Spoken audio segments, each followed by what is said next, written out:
Welcome to the What Really Happened radio show. Putting America first, second, and third. Here is your host, Michael Rivero. And aloha, America. Welcome to our show today. It's Thursday, December 5th, 2013. Sure happy it's Thursday. Sure happy it's Thursday. Sure happy it's Thursday. Got a lot of stuff to talk about today. It's a very, very busy news day. Tomorrow, of course, the lovely Lady Claire will be joining us in our third hour. Wally Amos on Monday. Saturday is Pearl Harbor Day, so tomorrow we're going to be talking a lot about all the evidence that Franklin Roosevelt not only knew the Japanese were coming to attack Pearl Harbor, he goaded them into it as a backdoor to get the United States into the war against Nazi Germany. The American people didn't want another war. World War I was still fresh in their memories, and they didn't want to go to war, so Roosevelt had to pull a dirty little trick to get us into the war, and we're going to be talking about that in a great amount of detail tomorrow. But for today, a lot of stuff to talk about.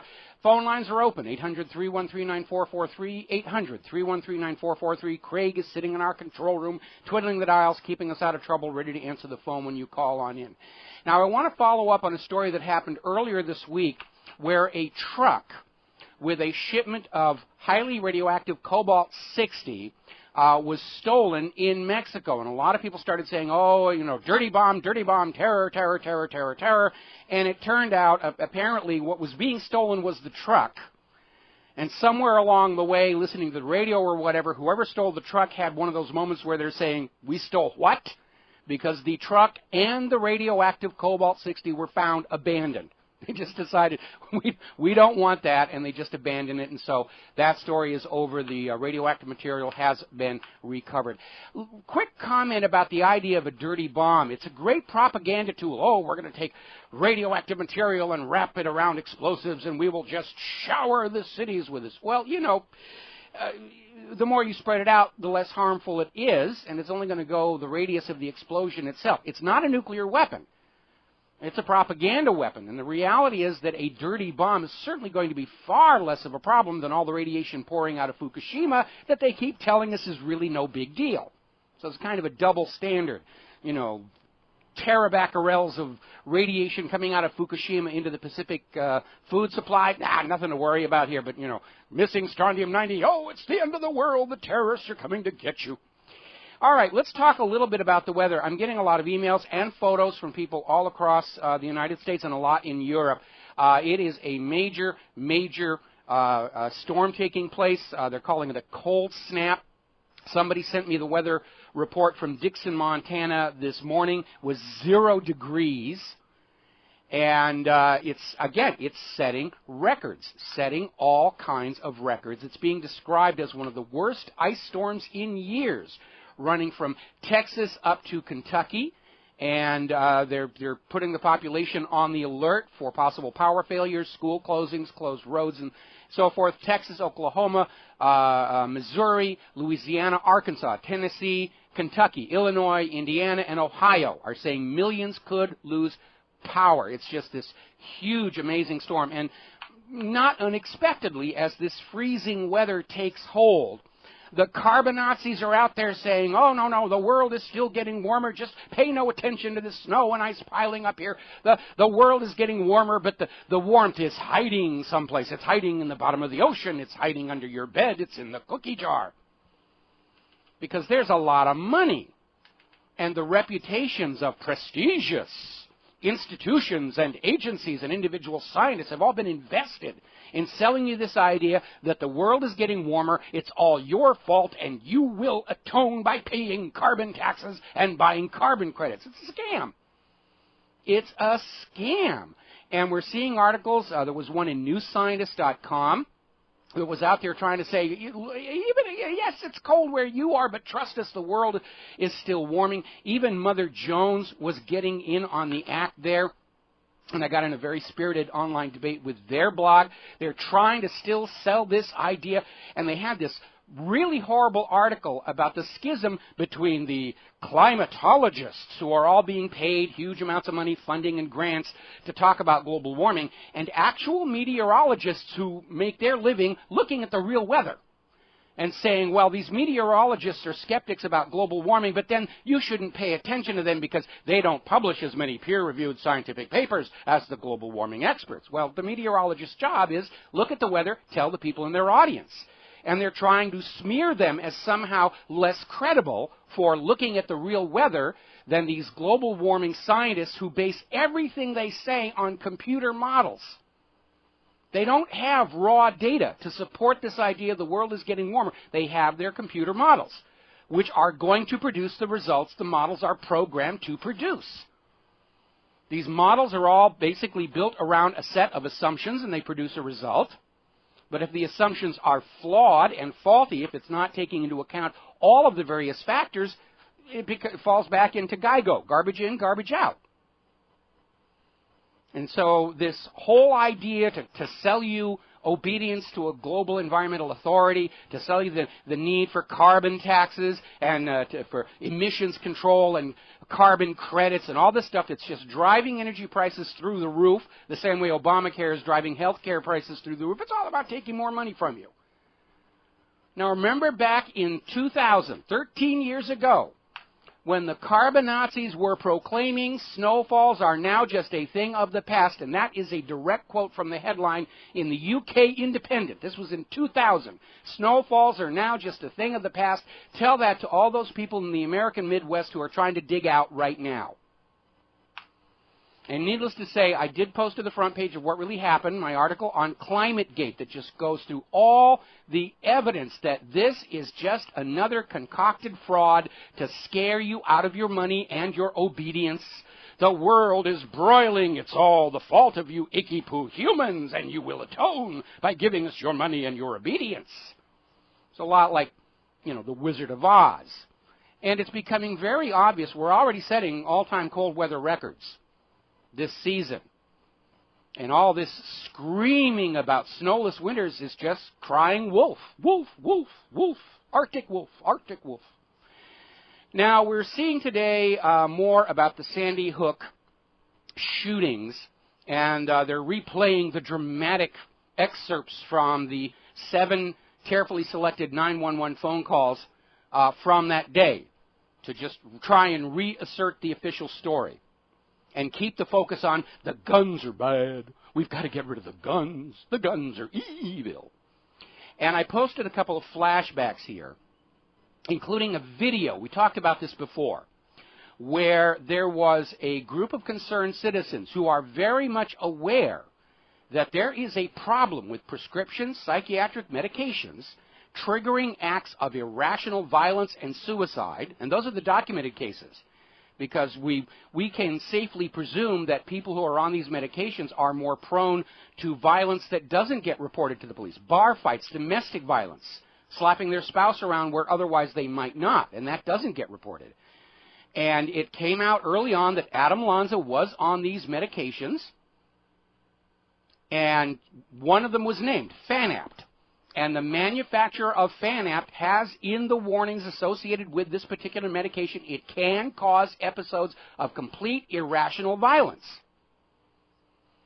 So we have this video from when this concerned group went in to the Connecticut Freedom of Information hearing to say, we want Adam Lanza's medical records. We want to know what medications he was on that might have contributed to this shooting. And there was a gentleman by the name of Patrick Quanashi, who was the Connecticut assistant prosecutor for the Connecticut State Medical Examiner's Office. And it's notable because during this whole hearing, he never takes his sunglasses off. And he opposed the release of the medical records successfully by making the claim that even if in this one case there was a link between the medications Adam Lanza was on and the shooting, the public didn't need to know that information. And when we come back from this commercial break, I think I know why he took that position. We'll be right back. And aloha, America. Welcome back to the show. We're talking about the Sandy Hook shooting and public interest groups trying to get Adam Lanza's medical records because of the concern raised that prescription psychiatric medication in a significant portion of the people taking them will actually cause problems rather than solve them. And again, if you go over to ssristories.com, or if you look at my SSRI resource page, which is also posted to the front of whatreallyhappened.com this morning, you'll see there's a legitimate cause for concern. Better than 95% of all these mass shootings involve perpetrators either on or trying to withdraw from these prescription medications. And by the way, it's when you're withdrawing from them you are at greatest risk of killing yourself or somebody else or doing something really stupid. Okay? So this one group went into the Connecticut Freedom of Information Commission and said, we have a legitimate reason to see the medical records and know what medications he was on. And Patrick Quanashi, the Connecticut Assistant Prosecutor for the Connecticut State Medical Examiner's Office, argued that even if in this one case Adam Lanza's medication had triggered his shooting spree, it wasn't important for the public to know that because they might stop taking their medications. Okay? Now, of course, this is utter nonsense. Adam Lanza's case is far from unique.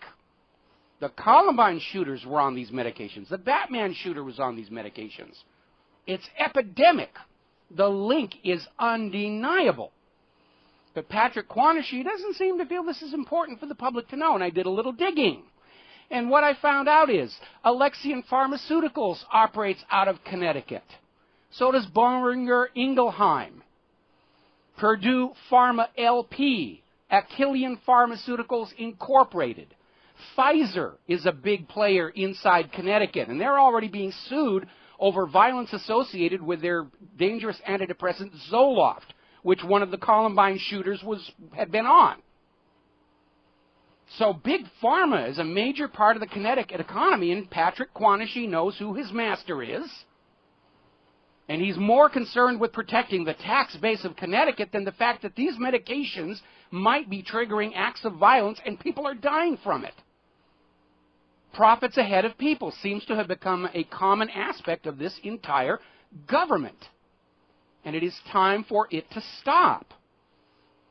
Let's see, yeah, Eric Harris at Columbine had been on Zoloft, then he was on Luvox. Let's see, there's a whole list. If you go to that mass violence linked to prescription psychiatric medications, a resource page, it's on whatreallyhappened.com, and you look at that, and please share it with everyone that you know. There is a problem there, but because it's all big money and big profits, nobody wants to talk about it. Corporate media will never talk about it. They're dependent on those big, juicy advertising contracts from Big Pharma, where they'll put up that commercial about the new drug, and then there's the voice at the end saying, if you take this, you could actually die, but it's not our fault because we warned you. They don't want to lose those big advertisers, so they won't tell you what you need to know about these medications. Congress did hold hearings, but because Big Pharma are big campaign contributors, Congress didn't do anything. But in a lot of states now, if you're filling out the paperwork for a gun permit, they will ask you, are you on prescription antidepressants? And if you check that box, yes, they will deny you a gun permit. They know it's a problem.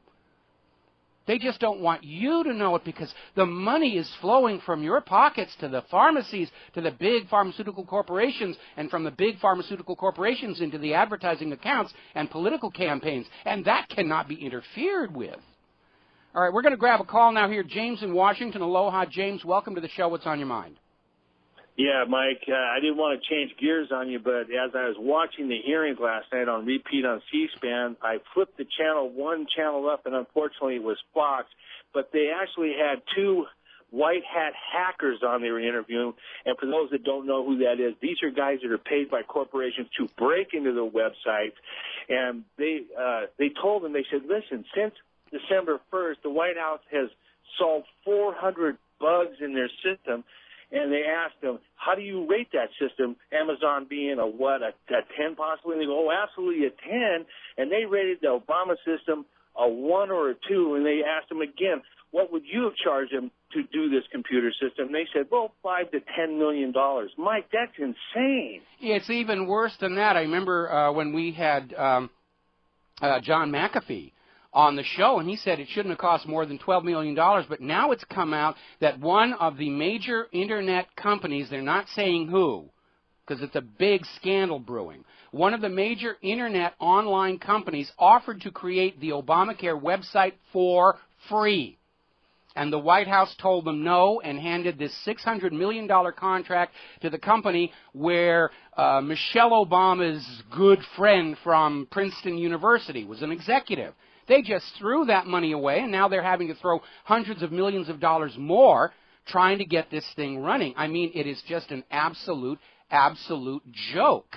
And here's something that broke, I think it was just last night. It turns out the insurance companies are not getting paid for the insurance that is being signed up for on the Obamacare website, because the part of the system to actually get the money to the insurance companies hasn't even been written yet. And what the federal government is doing is it's telling the insurance companies, just give us a rough estimate, and they're simply sending them cash out of the Treasury or out of the Federal Reserve, or they're printing it up to give to them. And then they're going to figure out later how to go on back and somehow get the money from the people. That's one of the most important parts of the system. Wasn't even written when they launched this thing.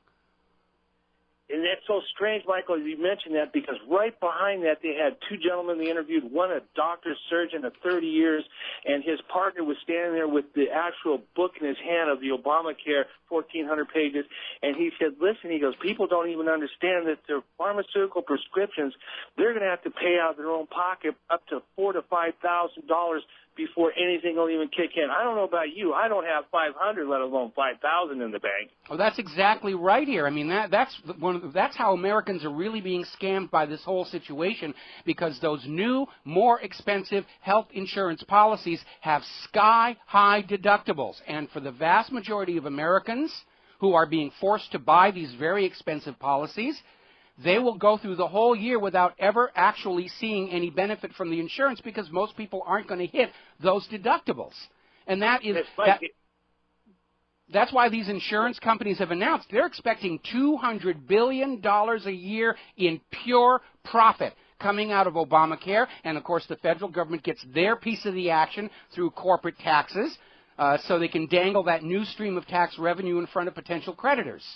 And that's what this is. This is just a money grab from you, the American people. They don't care about your health, or we wouldn't have Patrick Quanashy out there trying to protect the pharmaceutical companies by saying people don't need to know if these prescription psychiatric medications are triggering these episodes of mass violence and suicide. That's right. And the tie into that, Mike, is if the people have to pay for these psycho drugs out of their own pockets and they're not making enough money to pay for them, here come the zombies. Thanks, Mike. I appreciate your call. You got it there. And we were talking yesterday about how the insurance companies are saying the data coming out of the back end of the Obamacare system, because all the effort is being put into its front to make it look to the American people and the voters as we go into an election year, to make it look like it's working better. But the data on the back end going to the insurance companies is so badly garbaged, about 1/3 of the enrollments, they can't figure out what's going on. And now we're hearing doctors are saying the information they're getting from the Obamacare system is dangerous and could lead to more medical mistakes. Wrong prescriptions, this person was allergic to penicillin, wound up in somebody else's file. It's a huge disaster. We'll be right back. Hello, welcome back to the show. Just got an email from Wyoming. It's just after noon there. The temperature is 6 degrees below zero. Little message to all the global warming cartel. Just to go back to that whole global warming thing, one of the arguments they're putting out now is that if you doubt the validity of global warming, you are somehow anti-science. I had a very long discussion about that on the website at Mother Jones. And I made the point, and you need to keep this in mind as well. Scientific method is a very valid tool for determining what is true. But individual scientists are just as corruptible as individual politicians and individual clergy. And so you should never take something as true just because some guy in a white lab coat is telling it to you. And they're scrambling. They're trying to save that whole global warming agenda, and it's really not working. Now, back to Obamacare. We were talking the other day about how the insurance companies are saying the information about enrollment they are getting is so badly flawed that roughly 1/3 of the Americans who have signed up for Obamacare at the website don't actually have insurance coverage starting January 1. And they might not even know they don't have coverage until they have an accident or an illness, go into the hospital, and they get whacked with that entire bill all by themselves. Now we are hearing that physicians are saying the information they're getting about potential patients is causing significant problems. They're saying that Dr. Bill Grace, founder of Grace Oncology in New York City, and is assistant professor of clinical medicine at New York Medical College, said, quote, right now that back end is in chaos. And this system is not only supposed to be tracking your financial information and your insurance information, they want you to put all your medical information in there. What happens when that starts getting misassigned? And your allergy against penicillin winds up in somebody else's file, and you go into the hospital and the doctor looks at the computer and says, well, he's fine, and gives you a shot of penicillin and you die. It's going to happen. We already know that in our current system, before Obamacare, 400,000 Americans every year are killed by medical mistakes. And Obamacare is only going to make that number worse. All righty. Now, of course, the Democrats are now feeling very much shackled to this sinking ship, and I still do not comprehend the statement made by the chair of the DNC earlier in the week about how every Democratic candidate in 2014 is going to run on Obamacare.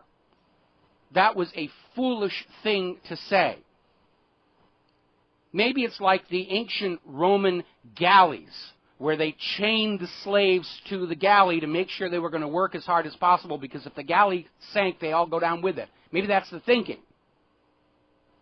Because Harry Reid is out there now saying Democrats are emboldened by Obamacare website success. And you will believe it's a success because we're going to tell you it's a success.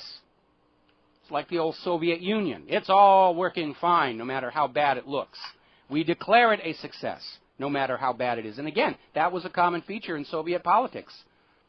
Even after that disaster over Lysenkoism put the nation into famine, the official government statement was, oh, Lysenkoism worked, it was somebody else's fault that we have all these problems here. So we're seeing all these various organizations are being recruited to try and sell Obamacare. We were talking the other day about this article over at Mercola.com, how WebMD got $4.5 million to portray Obamacare positively on their website. It's not an objective, independent review. It's a bought and paid for endorsement. Planned Parenthood has been recruited, and we don't know if they're funded or not, but they're behind a massive Obamacare push. Yes, this is a really, really good thing.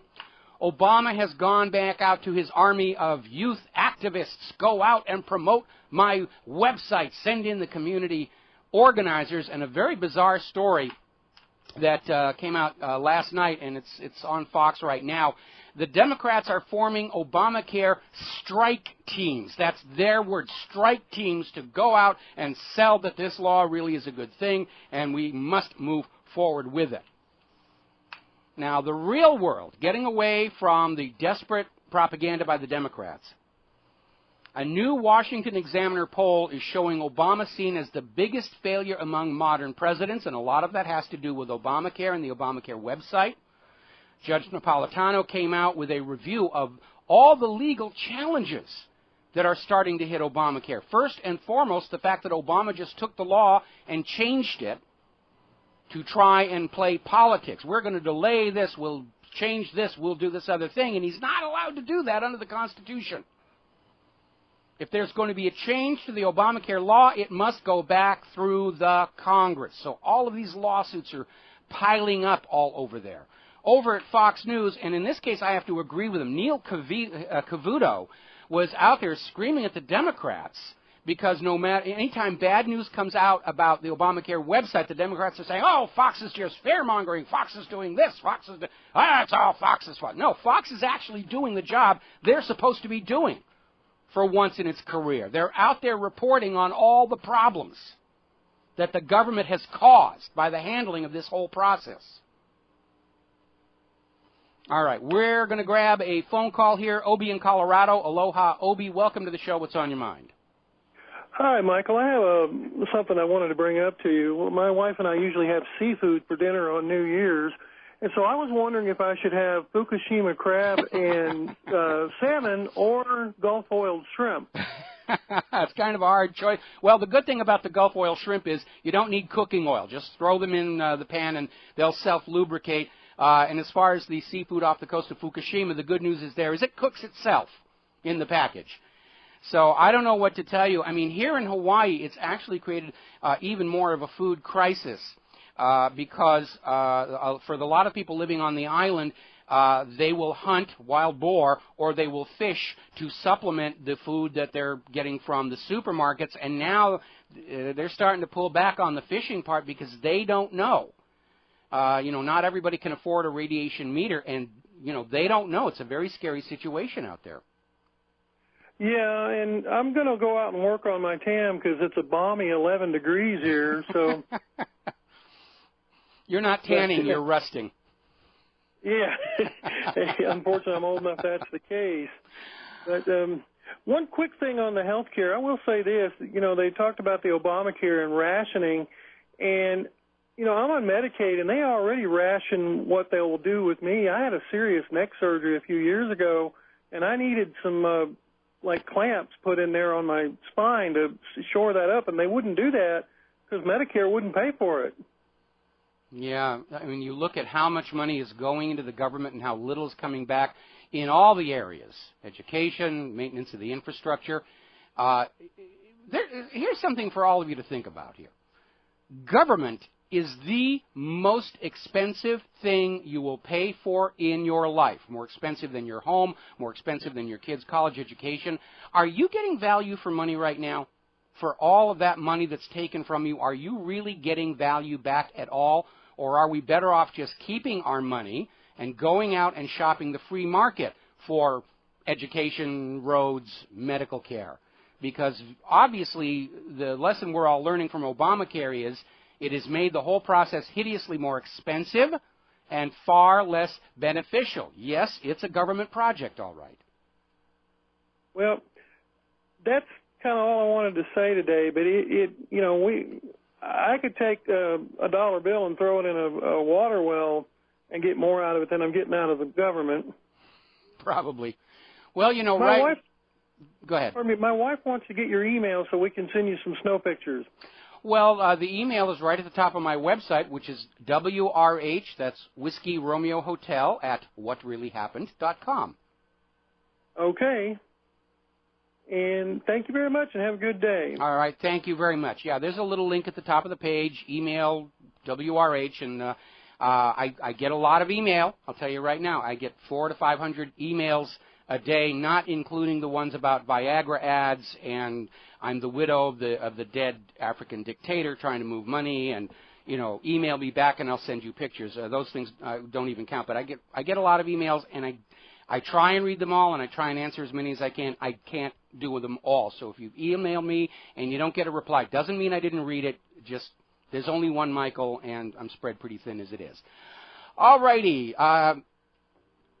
There's the music. It's time for a commercial break, and we will be back after these words. America, welcome back to the show. We're going to grab a couple of phone calls here. We have the Apostle in New Jersey. Aloha, welcome to the show. What's on your mind today? How you doing, Mike? First off, I want to welcome you back to the show. Thank you. Great hearing you again. Second off, I want to wish you and Claire a happy anniversary. Thank you. Thank you. And I'd like to run an economy stimulus plan by you. Okay. And get your thoughts. Now, if the government took the $1 billion that they used to build the Obamacare website and instead gave every American $3 million, don't you think that all the citizens can get out of the hole that the banksters and the government have put us into? Well, your math is a little bit off here, but in general, your theory actually makes a lot of sense, not just for Obamacare, but going back to 2008, where in response to the economic crisis and the collapse of the mortgage-backed security fraud, the government's solution was not to arrest the bankers, not to prosecute them for criminal fraud, but to loot the American people, take trillions of dollars away from the American people, and give it to the banks so the banks could then loan it back to the people at interest. Wonderful deal if you happen to be a banker. The banks actually took most of that money and just put it in their own pocket through these outrageous bonuses. But if the government had gone the other direction, if they had taken the money away from the banks that were behind this mortgage-backed security fraud, because it was a criminal operation, and they'd given it back to the American people, nobody would have missed a mortgage payment. There wouldn't have been a mortgage crisis. Nobody would have missed payments on their credit cards. There wouldn't be a credit crisis. People would have gone out and bought new American cars. They wouldn't have had to bail out the automotive industry. People would have gone down to the shopping malls these last several Christmases and bought all kinds of new things, hopefully from American manufacturers. There wouldn't be a retail and manufacturing crisis. Everything this government did to deal with the crash of 2008 was 180 degrees out of what would have really worked. And we know that because Iceland did exactly what I just described. They threw their crooked bankers in prison. They fired the government that was helping the bankers loot the people. And earlier in the week, the Icelandic Prime Minister announced they were going to write off all the mortgage debt created through fraud. And today he announced that the government of Iceland is going to go to those banks to recover the losses. And that is what works for the nation and its people. So I hope the Icelandic Prime Minister stays out of small airplanes, because he'd hardly be the first national leader to meet with an unfortunate accident after challenging the global banking cartel. That's true. Okay. Go ahead. I wanted to run that past you to find out what your thoughts were. Well, I know somebody had this graphic going around the other day about Obama and Clint Eastwood talking about giving so much money to the American people, but the math doesn't actually work out. If you look at the total population of the United States, they've spent about $2 or $3 per person trying to develop this website, but it's still, you know, it's a complete waste of money. We now know they could have gotten it for free and probably gotten a better product. It's politics as usual out there. But again, there's a basic rule. If you are trying to have a healthy economy, there's got to be currency flowing at all levels of the economy and into all necessary investment sectors. And when you game the system to pile it all up over Wall Street and Washington, D.C., you're strangling the rest of the nation, and that's what we're all dealing with right now. And as long as the money junkies are allowed to continue their addictive behavior at the cost of the rest of society, things are only going to get worse. In fact, we're already seeing articles in the corporate media saying, well, this is the new normal, and you might as well get used to it. And it will be a cold day in the dark regions before I get used to American people being forced to suffer like this through no fault of their own. Thank you very much for the phone call. We're going to switch over to Scott in Wisconsin. Aloha, Scott. Welcome back to the show. What's on your mind? Aloha, Mike. I give you the salute there, brother. How you doing today? I'm doing just fine. What's on your mind? Hey, Mike, you know, when you here you are, brother, looking good. Hey, Mikey, you know, this situation, you were talking, you're hitting the nail on the head about, it's the medicine, which is driving these kids to do these acts, and it's under the medical. You talk about it is, and I know that yesterday. Let me get a comment in here. Okay, go ahead. Well, we're talking about the situation with the medical with. The doctors that are opting out because of being hooked up to the federal program and they're laying them off. Then you got these people that this guy's saying that, you got to go in and pay $3,000, $4,000 for your medicine. This is every way they can attack people. It's amazing, Mike. You could run a 3-hour show and talk just on this medical stuff for the rest of your life, how screwed up it is. But I got an option, Mike. Yeah. I got an option, and I want to throw it out to everybody. People, what did they do in the old days? Did they have a drugstore? Did they have these doctors in a hospital? Go look at your natural remedies and get prepared.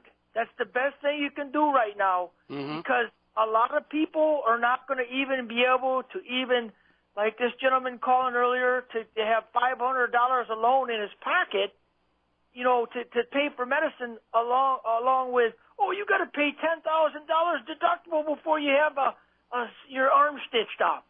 So this is a situation, Brother Mikey, that they just want to, the ending verdict that I say, they want to kill off all the people. No. They don't want to kill off all the people. They want to make money, and the welfare and health of the people is not a concern. In fact, if Americans were healthy, the whole system would collapse. They need you to be sick. They need you to have chronic illnesses that require constant medication. That's what affects their bottom line and their profitability. And that's why we're seeing all these attacks on natural remedies, treatments. They're now attacking the supplements market. They don't want you to be able to go out and take vitamins to keep yourself healthy. They want you to become sick so that they can sell you one of their products. And you know, the real irony is a lot of the established medicines sold by the pharmacies are actually made from those very same natural plant sources. But they don't want you growing it in your backyard and treating yourself. They're trying to make that illegal, so you will have to go to them where they're growing exactly the same thing, and they put it into a pill form, and they sell it to you at a profit. They're trying to create an absolute monopoly on medical treatment, even over people being able to do things in their own home. And as they try and change the molecules a little tiny bit so that they can make them patentable, they're coming up with chemicals that are really very, very dangerous, because when you're dealing with a natural remedy, you're dealing with chemicals and compounds that we have co-evolved with over the last million years. There are no ugly surprises in there. And instead they're trying to say, buy this new chemical we just invented. And our bodies are not designed to interact with it perfectly. And that's where a lot of these adverse side effects are coming from, is these chemicals that we have not co-evolved with, and our bodies are, it sort of looks like this, and I'm going to treat it sort of like this, but it isn't really, and you get into some serious biochemical problems. Right, Mike. I agree with you there. They want to totally lewd the people and just knock us down in that. But you know what? You talk about the situation with these people that have been attacked through Medicaid and Medicare, the elderly people. Mm-hmm. I know that there was one woman down the road that she's so scared because that she's going to be losing one of those. And this is a situation across this country. Myself, I went and studied natural medicine for the last 6 months, and I got to knock on wood, I haven't been to the doctor, I don't know since when, Mikey. Yeah. So you're exactly right. It's dictatorship. It reminds me of dictatorship, communism. You can't do this. You can't do that. Mm-hmm. You got to do this. But, Mikey, aloha and happy anniversary, and you enjoy it tonight. All right. God bless. Thanks an awful lot. Yes. It's absolutely true. I mean, I'm also in the same situation. My wife and I are very much into good nutrition, and I actually don't remember the last time I had to go to the doctor. And I think the more I stay away from them and all their chemicals and the rest of it, probably the better off I'm doing. I'm 61 years old, and, you know, yes, I'm losing weight. I'm taking care of my health. I'm starting to get more exercise and everything. But I look at a lot of my contemporaries, and they're already caught on that prescription medicine treadmill. They got 5, 10 bottles in their medicine chest they're taking all the time, and they're always feeling sick and run down. And really, there's very little health in the healthcare industry in this country, because if you're healthy, they can't make money off of you. And it's not like somebody deliberately sat down and said, let's make them sick so we can make more money, but it is an epiphenomenon of that dollar-driven health process. We got to take a break for Phyllis Schlafly News. We will be right back. Aloha, America. Welcome back to the show. Hour number 2. The phone lines are open. 800-313-9443. Craig is still sitting there, his hand over the phone, waiting to swoop on down. We have a caller on the line right now. Shannon in Tennessee. Aloha, Shannon. Welcome to the show. What's on your mind? Shannon, are you there? Yeah, I'm here. All right. What's on your mind today? Mike, the reason why I was calling was to tell you about my medical insurance situation. Sorry about that. I got a cold. I was hurt in an automobile accident a few years ago, and I took a disability retirement from employer, and they pay my health insurance, and it's pretty good insurance. And anyway, I also went and filed for Social Security disability and was approved after a 2-year battle with them, Mm-hmm. and they wanted me to pay $100 and something a month for Medicare Part B and C and D, and it covers less than my Blue Cross and Blue Shield does. And the stupid thing of it is for every year that I don't take it, they're going to penalize me 10% on the premiums if I ever decide that I need it. But yeah, we're seeing the same. I may not live till I'm 65. I'm 53 right now. We're seeing the same thing with Obamacare. Each year that you don't sign up, the penalties imposed by the Internal Revenue Service go up. They're just coercing you into buying these more expensive, less beneficial health insurance policies. So the health insurance companies reap these $200 billion a year in profits. That's by their own estimates. And the federal government gets a piece of the action in taxes. It's a cash grab. If this government really cared about your health, they would do something about those 400,000 Americans killed by medical mistakes every year. They would do something about the toxic additives in commercially produced food. They would do something about the toxic adjuvants in vaccines. They would at least label, if not ban outright, genetically modified organisms.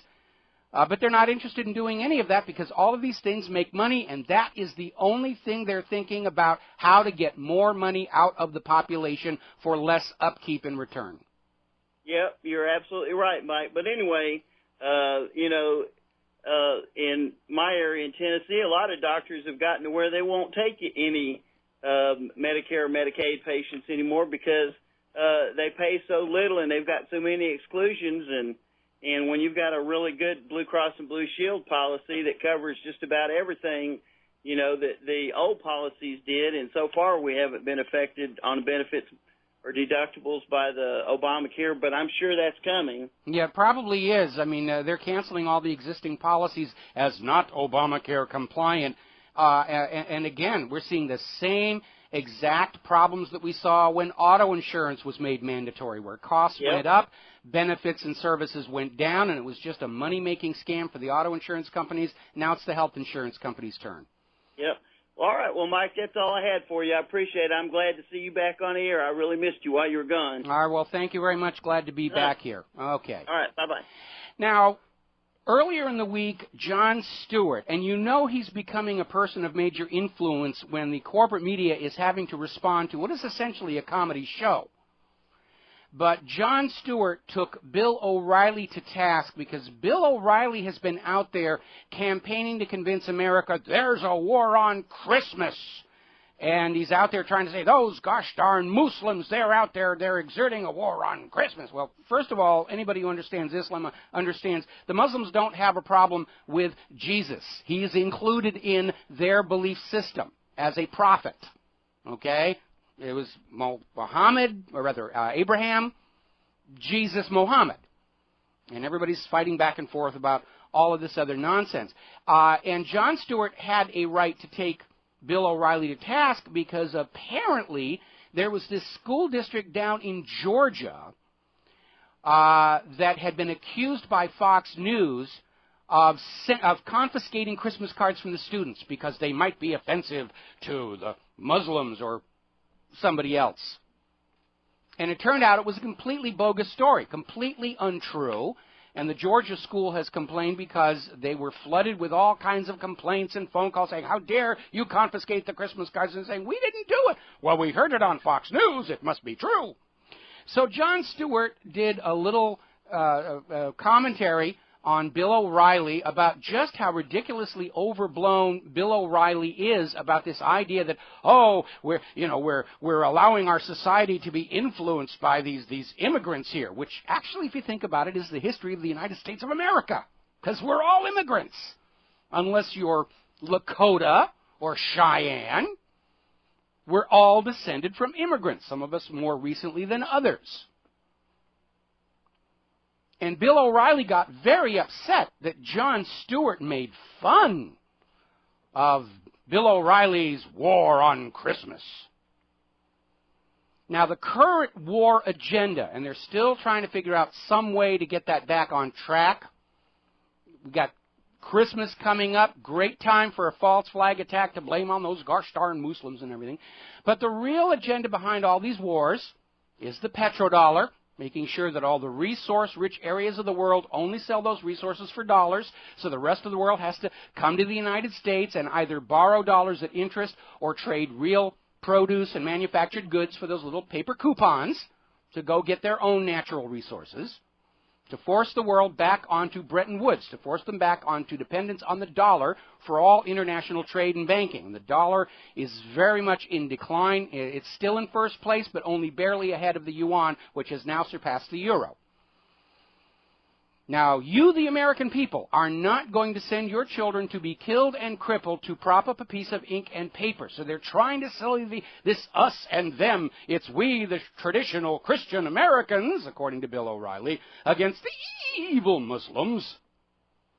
And that's what this whole war on Christmas thing is all about. We know there are some religious groups who are not comfortable with Christmas, and frankly, my attitude toward them is, why do you care? I don't have a problem with Christmas. We have Christmas lights up. You know, it's a holiday. It's a fun. You know, lighten up. But they're trying to just create this idea of a holy crusade that we're all going to get behind.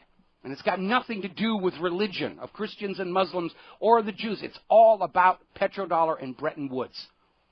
And Bill O'Reilly's out there trying to sell that, and Jon Stewart called him on it, and Jon Stewart was right to do so. Now, getting over to one of the recent chapters in the book of Let's Force the World Back to Bretton Woods, there are all kinds of problems going on over in Libya.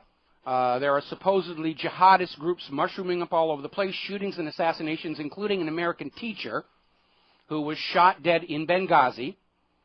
And, how can they shoot the Americans? Well, the Americans just came in and trashed the place. Before the American invasion of Libya, their standard of living was going up.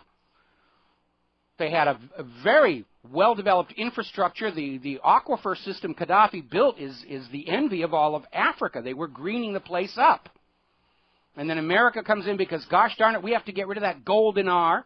We have to get rid of that state central bank. And we have to make sure Libya's oil is for sale only for U.S. dollars. That was the agenda for the war. Go in, kill Gaddafi. Because the object lesson of killing Saddam Hussein for daring to sell Iraq's oil for euros apparently didn't take. So I can understand if the people of Libya don't like Americans right now.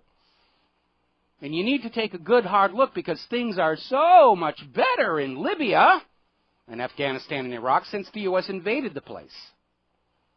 But from the U.S. point of view, it's all worth it because they got rid of that pesky gold dinar and that state central bank, and those cannot be allowed to survive in the modern world of private central banking. Over in Syria, we were mentioning this earlier in the week about how some of these Islamist rebels have kidnapped and are holding hostage a bunch of nuns. And that is continuing to erode any kind of world support for this so-called rebel army, which are really a bunch of hired mercenaries. It's reached the point where the non-Islamic rebels have now said they're going to align with Assad. They're going to go back over to the government side to kick these Islamist hired mercenaries out. We'll be right back. Aloha, America. Welcome back to the show. Now, turning over to Israel, they are now declaring in the Israeli government, the former head of the security agency Shin Bet has come out saying that allowing the Israeli-Palestinian conflict to continue is actually a bigger threat to Israel than Iran is, which is easy to say because Iran is not really a threat to Israel. Iran has not invaded another country in a war of aggression in over 200 years. It's not their nature. But the more Israel steals Palestinian land, engages in ethnic cleansing, the more illegitimate the government of Israel is seen in the eyes of the world. And Yuval Diskin, who left his job 2 years ago and is now free to speak what he really thinks is going on, said, and I quote, "I would like to know that our national home has clear borders and that we hold the people sacred, not the land. I would like to see a national home that is not maintained by occupying another people. I say this even though it's not popular. We need an agreement now before we reach a point of no return from which this two-state solution is not an option any longer." And he's absolutely right. Israel's been in existence for more than 60 years. They have never officially drawn their borders. They still don't have a constitution. It's just all this is ours, and that's ours, and you should get off. Israel's government is running their nation from the mindset of a 2,000-year-old nomadic kingdom. And that is hideously out of place in the 21st century. Now, 2013 marks the 20th anniversary, not just of my wedding, but of the infamous Anti-Defamation League scandal, spy scandal. The ADL was discovered infiltrating and spying on and violating the privacy rights of a large number of peace activists, civil rights workers, and they were stealing data from local law enforcement officials who were willing to take the ADL's money and basically say, here's the private police files. And there was a big stink about it, and the FBI was investigating the ADL for espionage conducted on Americans, and all of a sudden the case kind of went away. Isn't that weird? Just kind of went away.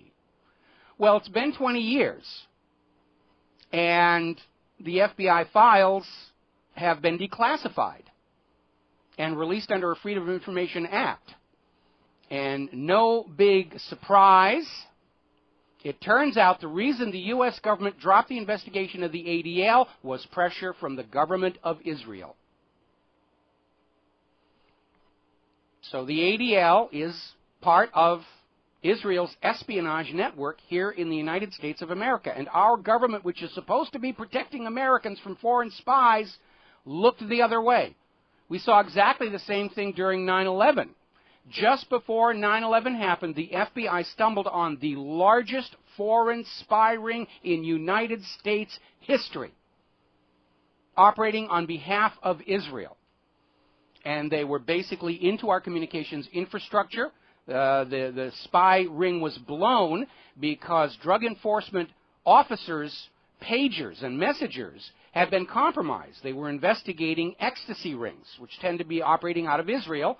And somehow the ecstasy smugglers knew when the drug raids were going to happen.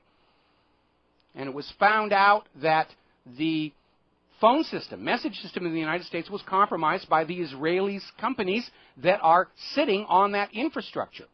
Companies like Amdocs, which handles all the billing for America's phones, so they know who's calling who.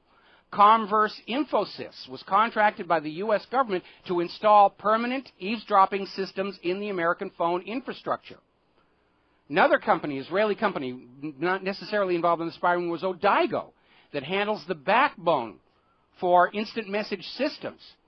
They had an office in New York, just blocks from the World Trade Towers. They received a warning of the coming 9/11 attack before the airplanes used in the attack had even left the runways. FBI went to investigate that, dropped it completely. The only people arrested near the World Trade Towers on that day turned out to be Israelis. 3 of them were outed as Mossad agents by National Public Radio. U.S. sent them back to Israel. It just goes on and on and on. Now we're finding out the ADL spy scandal from 20 years ago should have been a huge investigation. No, Israel says don't investigate our spies, and the U.S. government says, yes, sir. You come in and spy on Americans all you want. And we're seeing a continuation of that policy with the revelation that the NSA is taking absolutely every piece of data that they collect on you, the American people, and sending copies to Israel. No filtering. They get it all. We're going to grab a couple of phone calls here. Leslie in Ohio. Aloha, Leslie. Welcome to the show. What's on your mind? Hey, how you doing? It's great to have you back. Thank you. Hey, I have only been listening to you for the last couple of months, so I apologize if this is something that you've already discussed in the past and I happened to miss. But I was wondering what you thought of Susan Lindauer and whether or not you think she's credible in her, or I guess her testimony or what she's been talking about with 9/11. Well, can you sort of give us a quick rundown? What is it she's saying? Well, from what I understand, she was an asset to Iraq and was, I guess, there was information that was about an imminent attack, about, I guess, airplanes and this kind of stuff. And she was, I guess, talking, they were trying to broker a deal, I guess, so that that they were not going to attack Iraq, that Iraq was going to, I guess, go along with whatever the United States wanted, and then.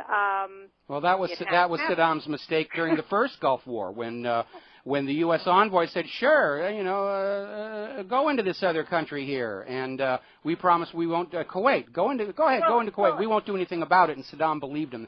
That was his big mistake. Well, exactly, and then she was, I guess, one of the ones that was one of the few that was arrested under the Patriot Act because they said that she was collaborating, and basically they arrested her, and she was, I guess, in prison for a while before they actually.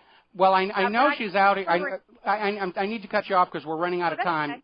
I know she's one of the people, and there are a lot of people like her who are saying there were clear indications ahead of time that 9/11 was going to happen, and I don't think there's any question that is certainly true. But beyond that, I don't know enough about her to know who does she think did 9/11, and of course that's really where the rubber's going to meet the road on this. Yes, I agree. I just was curious as to whether or not if you had any thoughts on her, and that's all. I haven't studied her well enough to really have an informed opinion at this point.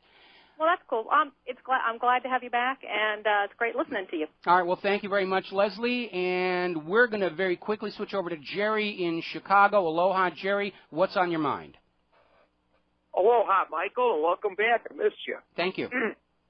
Hey, I've got a local congressman coming to an event at a VFW here in 5 days, and I was looking for a good question to ask, and I'm just writing a few of them down here because it's going to be at a VFW hall, so I don't want to tick off any of the vets. But, I mean, some of the questions were, hey, where do you stand on Obama dropping 129 cruise missiles on Libya without an act of Congress?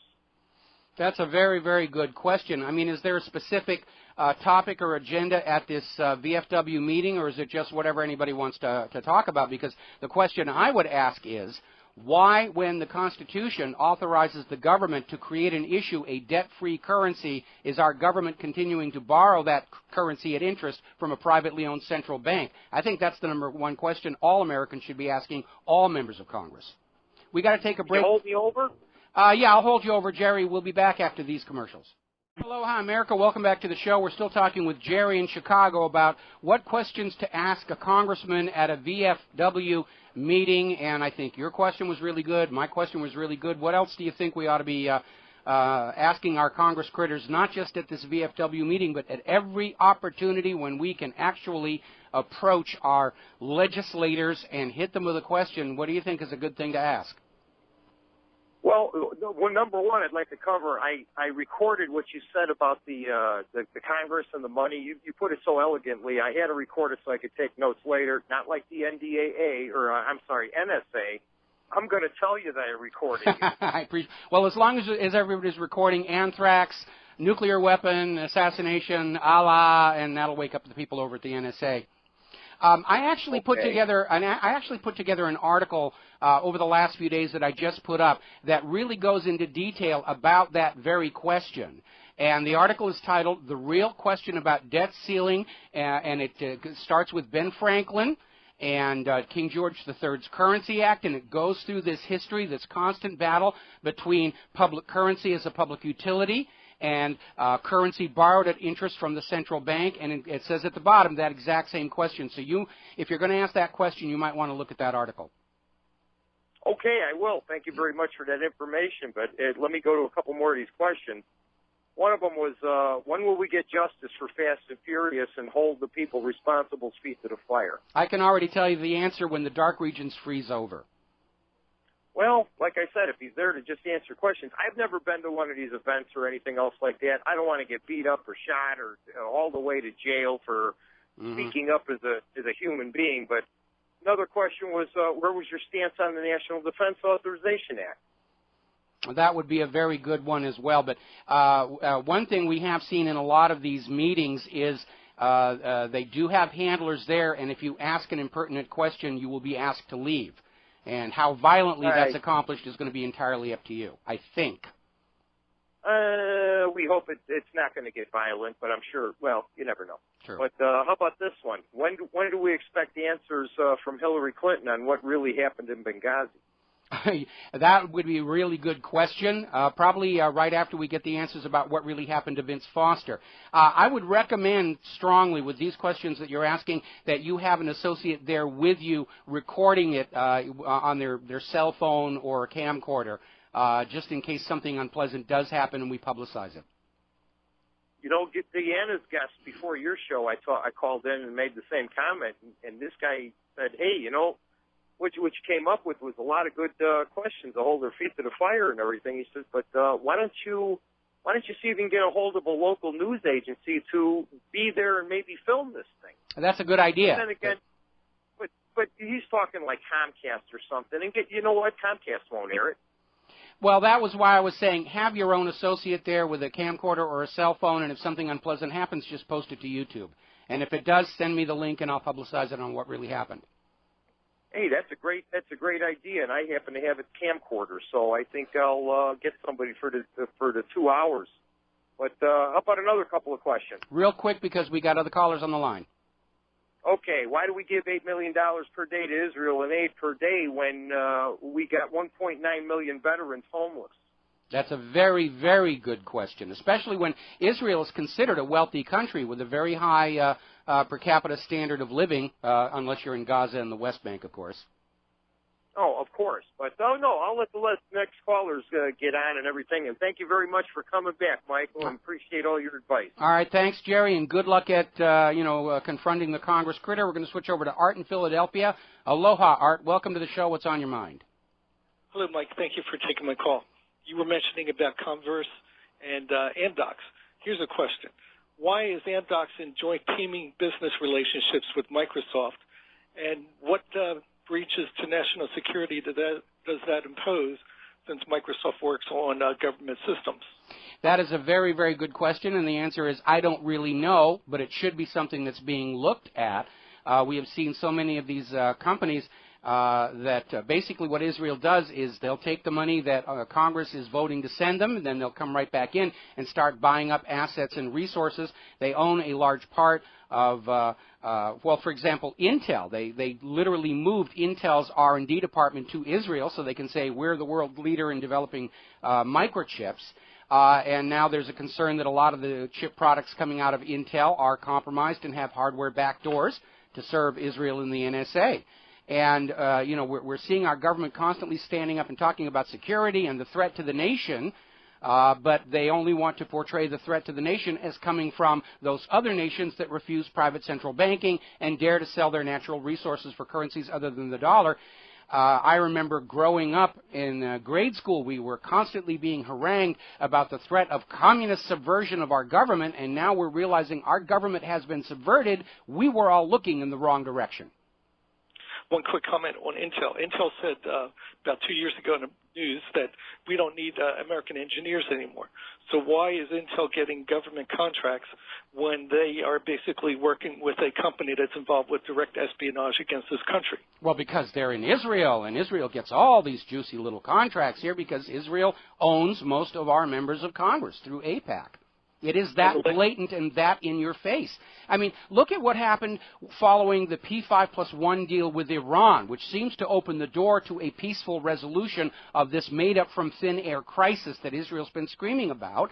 And look at how many members of Congress are up there immediately saying, there can't be a deal, we have to bomb Iran. And they're already talking about forming a veto-proof bloc to vote more sanctions against Iran to kill the deal. And be able to override a veto should Obama do that.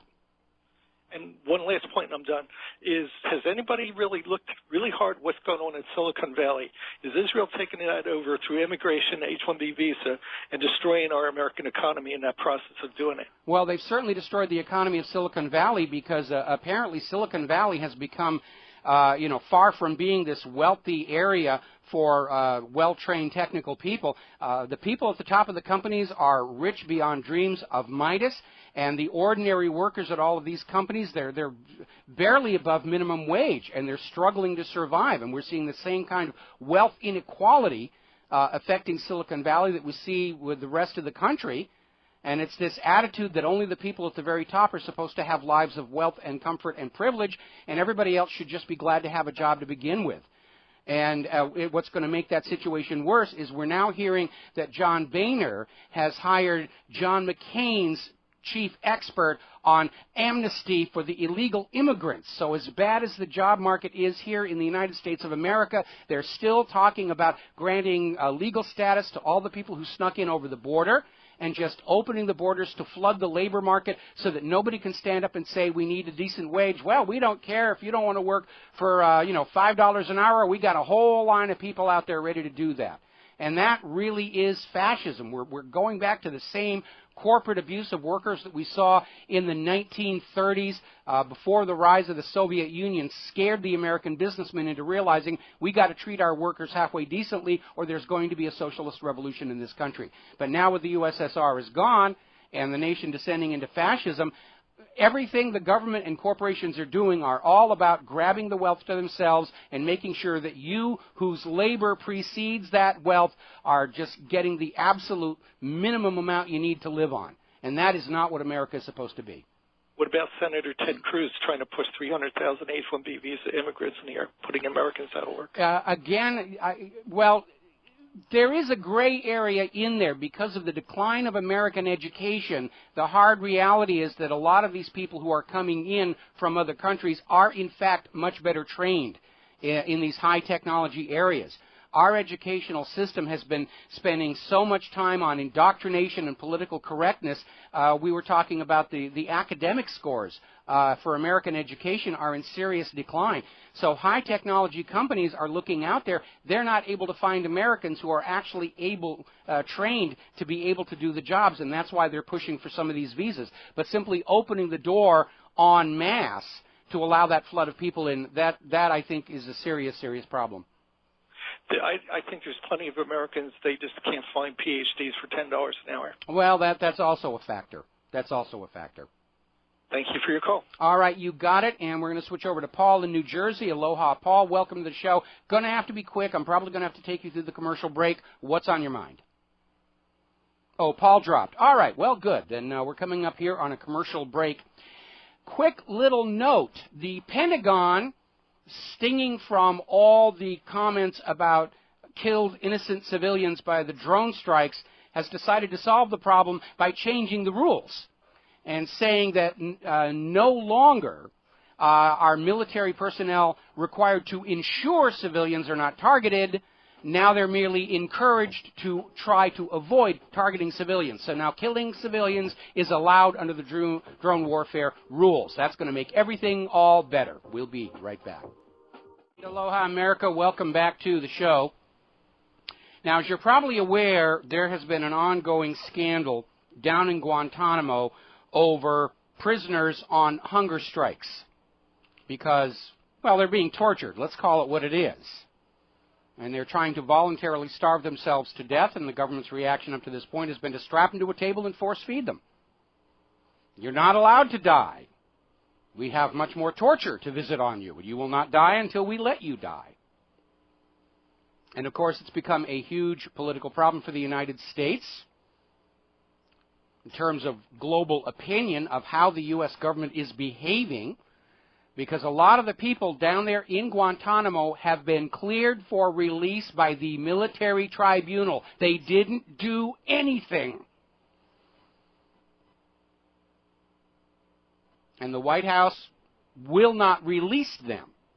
No explanation. We don't need an explanation. Things have been done to these people worse than waterboarding.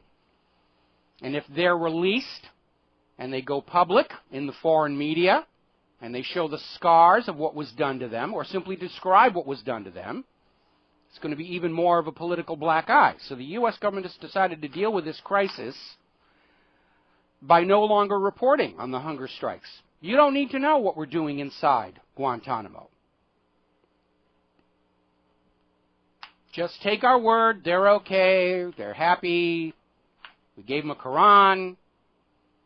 Just shut up and go back to work, pay your taxes, breed us new soldiers, and stop asking questions, because if you ask questions, the terrorists will win. Now, the situation in Ukraine is rapidly beginning to reveal itself as a covert attempt at overthrow of the Ukrainian government for daring to change its mind about joining up with the European Union and enslaving their people to that private central bank called the European Central Bank. And we're seeing all these very obvious agent provocateurs in there. The German foreign minister just practically advertised it. The gates are still open for Ukraine. We will welcome you into the European Union because you have wealth we need to take to try and paper over what's happening down in Cyprus and Greece and all the other places. Now, Venezuela is experiencing some problems, but there is absolutely no question there is a bias in American media reporting about Venezuela. They're trying to demonize it.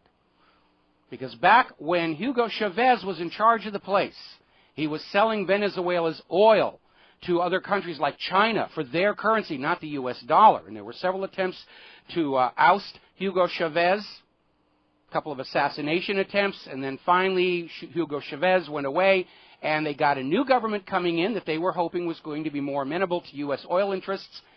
And it turned out not really to be that way. The government of Venezuela still has this pesky idea that the oil wealth of Venezuela belongs collectively to the Venezuelan people and that they should receive some kind of benefit from it.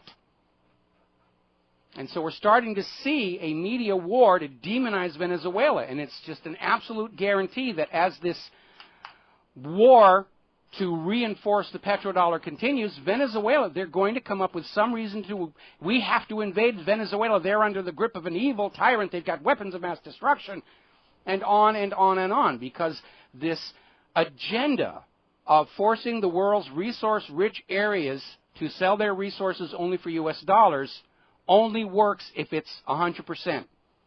They can't just grab half of the world's resource-rich areas and say you can only sell your resources for dollars because the rest of the world are going to go to those countries that aren't working that deal so they can buy their resources for their own currencies and not have to pay that huge uplift, that profit to the U.S. Going through the U.S. dollar to buy resources basically means you're paying 20 to 30% more than you would be if you were buying the resources from that country for your own currency. So sooner or later, if they continue on this path, I absolutely guarantee you, they're going to be saying, we must invade Venezuela. Really, there's a good reason to invade Venezuela. And more of your sons and daughters will be thrown into another part of the world to be killed and crippled to maintain America's failed economic model of private central banking, Bretton Woods, and the petrodollar.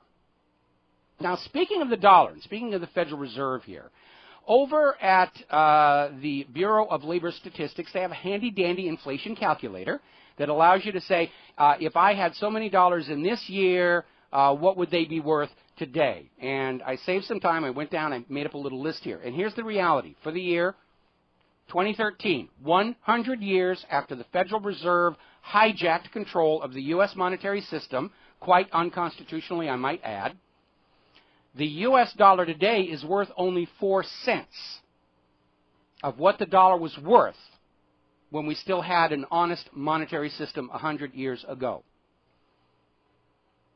So it may, on paper, it may look like you're making more dollars and making more dollars. It doesn't mean you're any richer.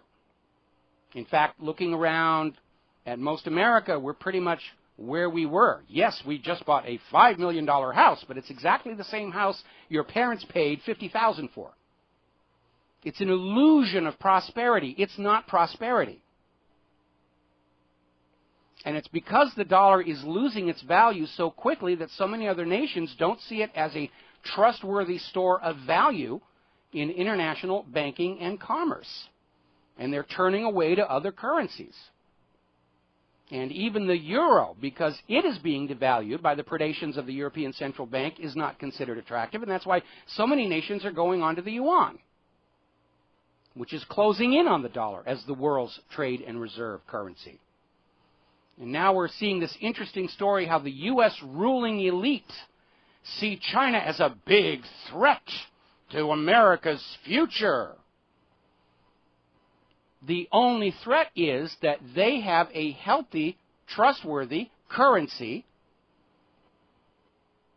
and people are fleeing the dollar to value. And that is why the U.S. is trying to jumpstart a war with China over this whole Sakhalin Islands thing. In Japan, we got to get a war with China going because then we can declare China the enemy so people won't do business with them. Get rid of that pesky yuan. That's what these wars are all about. Forcing the world back onto using the devalued dollar as the global trade and reserve currency, forcing the resource-rich areas of the world to sell those resources only for the U.S. dollars. Because our government and our financial system got lazy. For decades and decades, they grew wealthy just getting a piece of the action of other people's hard work, investment, and development. And that's why 30 years ago in this country, they stopped worrying about maintaining our manufacturing and our infrastructure. They don't need it anymore. Whenever anybody anywhere on planet Earth is doing business across a border, Wall Street gets a piece of the action. Because all of those dollars in international circulation entered circulation as a loan at interest from the Federal Reserve. The Federal Reserve Act gave those private bankers a piece of the action of all American labor and effort and commerce, and Bretton Woods forced that same scam on the rest of the planet. And the rest of the planet's fed up, and so should you be. And that's what these wars are really all about. A war by the United States to conquer the rest of the planet and force them to go back to that same piece of the action thing. It's like the mafia. Our armed forces are being used as enforcers. Go out and say, you got to have the right sticker on the machine, you got to pay your protection money or something bad's going to happen. Our mafia bosses in New York, they get a piece of the action or something bad will happen. That's what all these wars are about, whether it's the lynching of Saddam Hussein, the killing of Muammar Gaddafi. How dare they sell their resources for currencies other than the dollar? How dare they have a state central bank? How dare they have a value-based currency? And that's why your sons and daughters are being asked to risk life and limb. Has nothing to do with a war on terror. Has nothing to do with good and evil. Doesn't even have anything to do with Christians versus Muslims. It's all about forcing the world to go back to this scam operation where the U.S. financial centers get a piece of the action of everybody's commerce. That's what it's really all about. I'm going to take a break for Phyllis Schlafly and news. We'll be right back. Aloha, America. Welcome back to our show, hour number 3. The phone lines are open, 800-313-9443. Dan the Man is now sitting in the control room, managing the Truth Warp Drive, and ready to answer the phone when you call on in.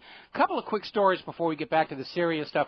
Apparently, the new Israeli ambassador to the United States gave President Obama a present when he was presenting his credentials, a beautiful pair of menorah cufflinks made in the illegal settlements. That is on the same degree of tackiness as when Netanyahu gave the Pope a book about the Spanish Inquisition. What are these guys thinking?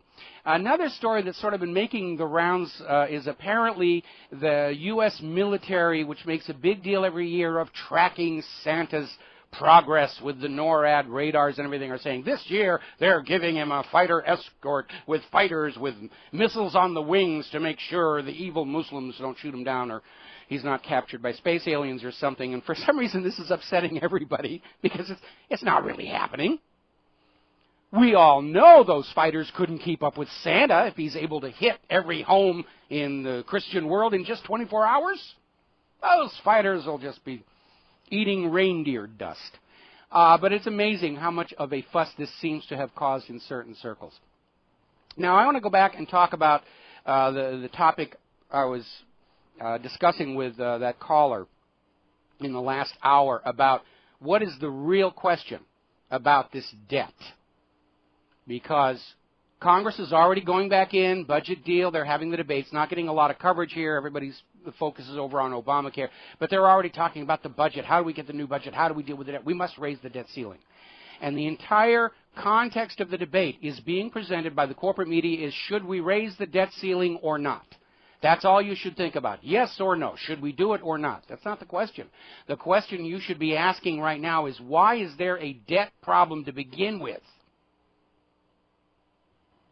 And it has to do with the economy this nation was started with versus the one imposed on it 100 years ago. And the story goes all the way back to a very clever gentleman by the name of Benjamin Franklin, self-made man, publisher, author, inventor, guy who figured out that lightning is just static electricity, and he was the star celebrity of the world in his age. And the doors to the rich and powerful were always open to him, because even if you were a king, having Ben Franklin in your party was a big prestigious situation. So in 1757, Benjamin Franklin was appointed as Pennsylvania's ambassador to Great Britain, presided over by King George III. Now, while he was there in London, Benjamin Franklin witnessed firsthand the extreme poverty of the ordinary British subject, which if you've read the works of Charles Dickens, or you've read about conditions in Whitechapel during the time of Jack the Ripper, you understand was really pretty bad. And a lot of parts of this nation are starting to look exactly the same way. Now, the courtiers around King George III asked Ben Franklin how the colonies were dealing with their masses of poor and unemployed, and Franklin said, "We don't have any.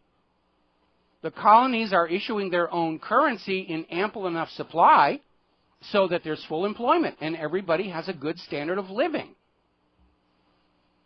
And this, of course, was very threatening to the Bank of England, which was even then running the model of all currency in circulation is a loan at interest from us. Now, a lot of people were talking about Ben Franklin's revelation that the American colonial governments were creating their currency, spending it into circulation. It would to buy what the governments needed. It would flow through commerce without accruing interest on it, and then was taxed back at the end of the cycle to balance the books. It worked very well for the colonies, worked very well for the colonists, but of course it was a threat to the way that the Bank of England was doing its business. So they lobbied King George III to pass the Currency Act of 1764, which ordered the American colonies to adopt the same system used in Britain. All commerce is conducted with banknotes borrowed at interest from the Bank of England. And it took only a couple of years for the American colonies, the ordinary people of the colonies, to be plunged into the same degree of debt and massive unemployment that they were seeing in Great Britain of the time. And that's what led to the American Revolution. Now, I know you've all been taught in public school that the Revolution was about tea in Boston Harbor and the Stamp Act and various other things. But the reality is, if you go back and you read the writings of Benjamin Franklin and Thomas Jefferson and the rest, they make it very clear. It was the financial predation of this model of banking that all commerce had to use banknotes borrowed at interest that led to the anger, that led to the American Revolution. Now, since then, since the American Revolution, there's been this constant fight between private central bankers wanting control of the money supply and the public currency handled as a public utility. We've had 3 of these private central banks, the most recent being the Federal Reserve, started 100 years ago. And we can see what it has done to this nation. We've had presidents who had the courage to stand up to the private bankers, like Andrew Jackson, who shut down the Second Bank of the United States of America, followed by an immediate attempt on his life. Abraham Lincoln issued his greenbacks to fund the Civil War without plunging the Union into debt to the banks. They were pulled out of circulation as soon as he was dead. John F. Kennedy put $4.5 billion worth of United States notes into circulation that were pulled from circulation as soon as he was dead. You see the pattern yet? Because it's out there. So here's the situation. The Constitution authorizes the United States government to create and issue interest-free currency into circulation, money that flows through commerce without accruing interest, otherwise known as a piece of the action, to the privately owned Federal Reserve. So the question everybody ought to be asking in America as we head into this latest debate about the debt ceiling is, why does the U.S. government borrow currency at interest from a privately owned central bank? It's coming from the same printing presses and the same computers. The U.S. isn't borrowing anything of real tangible value from the Federal Reserve. It's just all instantly created out of thin air. So why can't the U.S. government create money out of thin air, spend it into circulation for what the government needs, allow it to flow through commerce without accruing debt and interest to the private bank, and tax it back at the same amount to balance the books? Because that system worked, provably, demonstrably worked. You will never hear anybody in the corporate media ask that question. And you will never hear anybody in the government answer that question, because the only answer they have is, well, 100 years ago, a corrupt Congress and a corrupt president sold you back into the slavery of the exact same banking system we fought a revolution to be free of. And because of that system, it must collapse eventually, because the debt being created by this system always exceeds all of the money in circulation. It can never be paid off. Every nation with this same model of banking has ultimately been destroyed by it. And we need a new Andrew Jackson. We need a new Abraham Lincoln. We need a new John F. Kennedy to stand up and say, enough of this already. All of this trillions and trillions of dollars we're told that we owe the bankers, it doesn't really exist. It never did. It's just a bookkeeping entry following a set of rules arbitrarily created to take wealth from those whose labor produces that wealth and give it to the bankers. It's not science, it's a religion. It operates on your belief and your faith that this is the way the world is supposed to be. And it isn't. We know there's a better way. The public currency as a public utility. We'll be back after these words from our sponsors. Hi, America. Welcome back to the show here. And it's rather amazing. I'm still engaged in a spirited debate with a very obvious Carbonazi shill over at the Mother Jones website, where he's just making all these incredible claims about, oh, no, it's this. And I realize I'm wasting time arguing with him because he's paid to argue with me, but I'm using the opportunity to educate the other readers of this article about just how completely false and misleading the claims by the Carbonazis are. And the fact that they're out here still trying to push this agenda, even as we head into another record-setting winter. It's kind of interesting to see them bob and weave. And the guy I'm tangled up with right now is saying, well, I don't care if it's a record-setting winter. We're talking about pollution, carbon dioxide pollution. Carbon dioxide is not a pollutant. The EPA said it is, but it's about as real as Saddam Hussein's nuclear weapons. Carbon dioxide is an absolute, essential part of the cycle of life. Plants need it. As carbon dioxide goes up in the atmosphere, plants grow faster, larger, produce more food, which on a planet struggling with famine you would think would be a good thing. But no, carbon dioxide, bad, evil. You know what they're really afraid of? If the world really were getting warmer, and it isn't, it would be a time of plenty and prosperity for all. Because if we look at the history of the Roman warming period and the medieval warming period, people didn't have to work to feed themselves. They didn't have to go to grocery stores. They didn't have to go to the Lord of the Manna and trade labor for food. It was growing all around their homes. And people had time left over for art, architecture, science. The great blossomings of civilization have occurred during these periods of warming time. They don't want that. They want you dependent on the supermarkets. You can't grow food in your own backyard. It's bad for the environment, and all this other nonsense. It's about trying to maintain control, and they feel their grip slipping. Because ever since they started screaming, snow's a thing of the past and global warming and everything, we've had harsh winter after harsh winter after harsh winter. They're trying to wave their computer models at you, and we've got icicles and frostbite as the counter-argument. Now, getting back to the economy.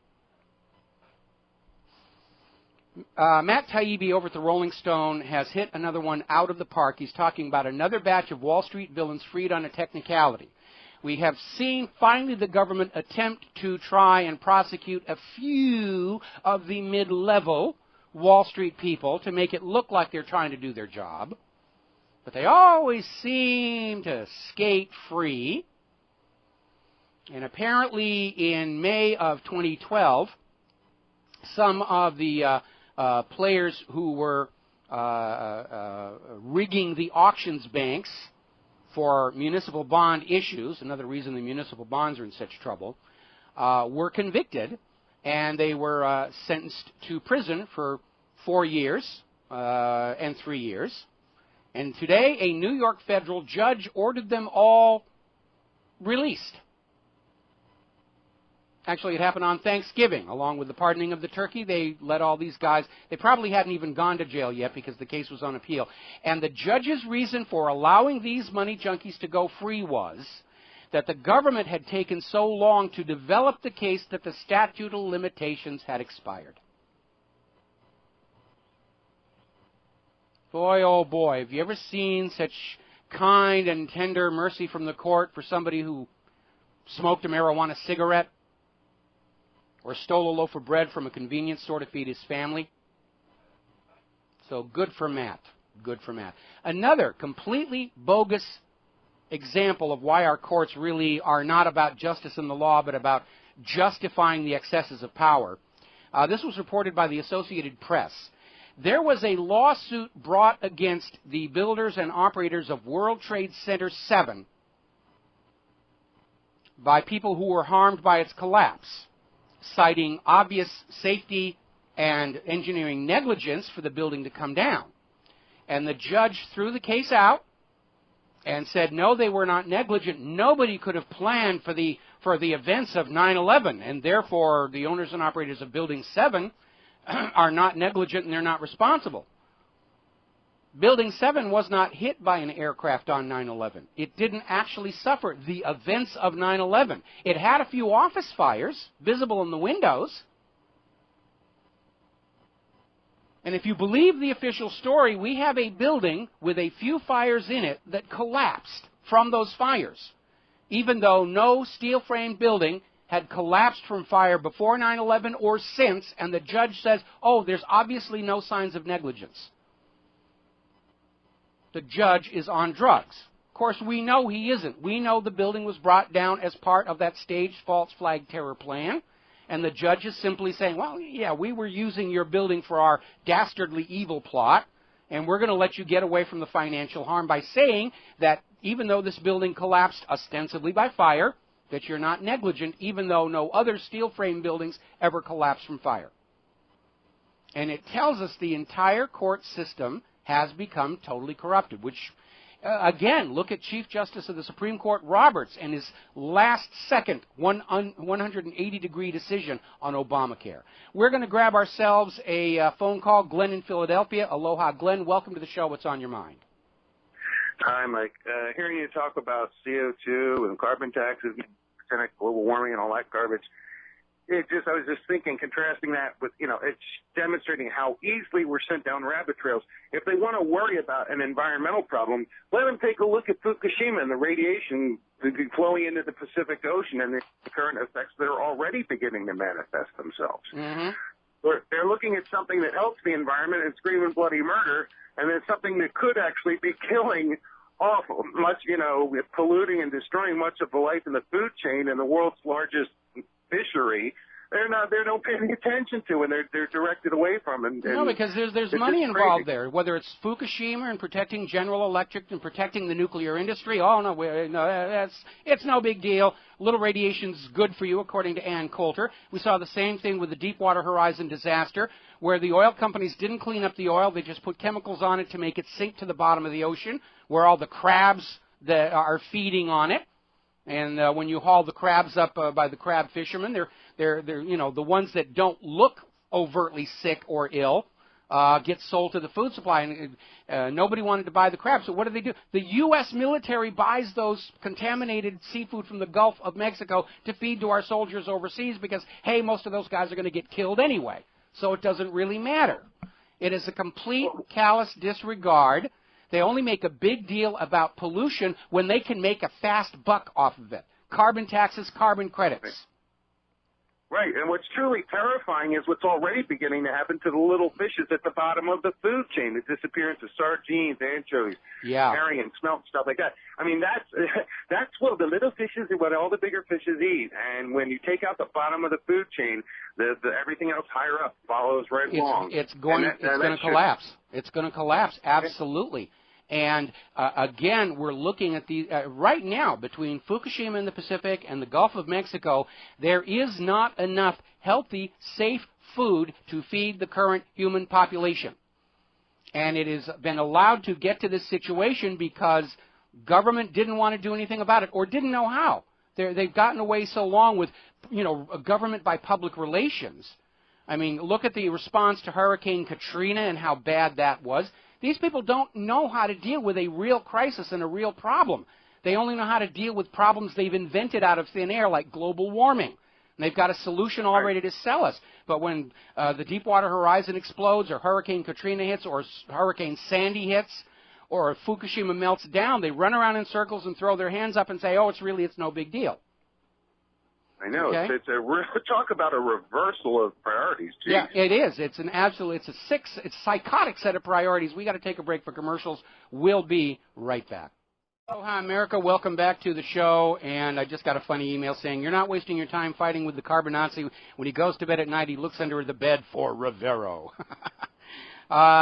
Yeah, I think so. They're still out there. By the way, I do have a very long, well-developed article on the subject on ClimateGate. It, too, is currently on the front page of whatreallyhappened.com, and it just goes on with all the scare tactics that government uses to get things from you, your money, your obedience, your children, your labor. This government has ruled you with lies and deception so long, they don't know any other way to do it. Same thing with the people on Wall Street. They multi-generationally, they have forgotten how to do business honestly. Too much work. I make much more money lying my way to power and everything. All righty, we're going to grab some phone calls here. Jim in Georgia. Aloha, Jim. Welcome to the show. What's on your mind? Hello, Mike. I've got a question, and I don't know if you can answer it. I tried talking to the senator on TV on Channel 347 this morning, and I was on hold for 45 minutes. What is the cost to the Federal Reserve to print our money? What is the cost, the interest charge on it per dollar? Okay, well, the way the scam works is the U.S. government prints up a treasury bond, which is a promise to take money from you in the future, and it sends it over to the Federal Reserve, which in turn actually hires the U.S. Treasury Department to print up the paper currency that's needed, and the rest of it goes into the computer banks. The actual physical cost of creating the currency is really quite small. It costs exactly as much to print a $20 bill as it does to print a $1 bill. So basically that's just physical maintenance costs. The real profit for the Federal Reserve isn't just the money they get from the U.S. government on the U.S. government debt. It's the fact that because all the currency in circulation, not just in the United States but in the entire world, is accruing interest, the money is just pouring in. And this is why they fight so hard to prevent a full audit of the Federal Reserve. You know, they'll have a partial audit where they will present some carefully selected numbers to make it look like they're not making all that much money, and they claim to be returning most of that accrued interest to the U.S. government. But we have no way of knowing it. Certainly when you look at the interest accruing on all the dollars in international circulation, they're certainly not returning that interest to the U.S. government, or there wouldn't be a national debt. Right. Okay? Well, I listen to them on TV, and when people ask questions, they've got such a slick way of sidestepping them that they never really answer the question. Well, that's what it takes to be a politician. It's the old Potomac two-step. They just dance away from it. I remember when Obama had his very first press conference as president, and Helen Thomas asked him a direct question, what nations in the Middle East have nuclear weapons right now? And Obama went on and on for about 5 minutes about nuclear proliferation, and he never actually answered the question. And then, of course, Helen Thomas got kicked out of the White House press team. I remember that. Right? Yeah, you know, they're not going to answer a direct question. Well, I'd still like to know, okay, if it's $1 million, what it cost us. That's what I want an answer someplace. So. Thank you, Michael. Okay, well, you know, how much in interest the money costs, of course, is changing all the time with, you know, with the discount rate and the rest of it. They just fudge the numbers back and forth. To us consumers, the interest rates are, of course, extraordinarily high. And to each other, it's virtually nothing. In fact, here's what's really interesting about when the Federal Reserve was created. The owners of the Federal Reserve literally created and loaned themselves the money to buy the bank outright for themselves. Yeah, out of thin air, just out of thin air. Right. We have created this new reserve bank, and we just owned it all. It's a scam. It really is a scam. It's a government of the scammers, by the scammers, and for the scammers. Thank you for the call, Jim. We're going to let you go and switch over to Paul. Switch over to Paul in Canada. Aloha, Paul. Welcome to the show. What's on your mind? Hey, Mikey. How are you, man? Doing good. Good. Happy anniversary to you and Claire. Thank you very much. You're welcome. And thank you very much for caring so much about everybody and doing your thing out there fighting for us. Couple of things there.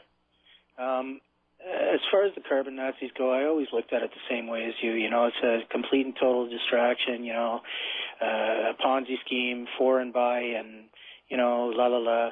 Because for me, what real pollution is industrial byproduct, heavy metals, radioactivity. All that stuff they're putting into the fracking fluid. You know, fracking, it's horrible.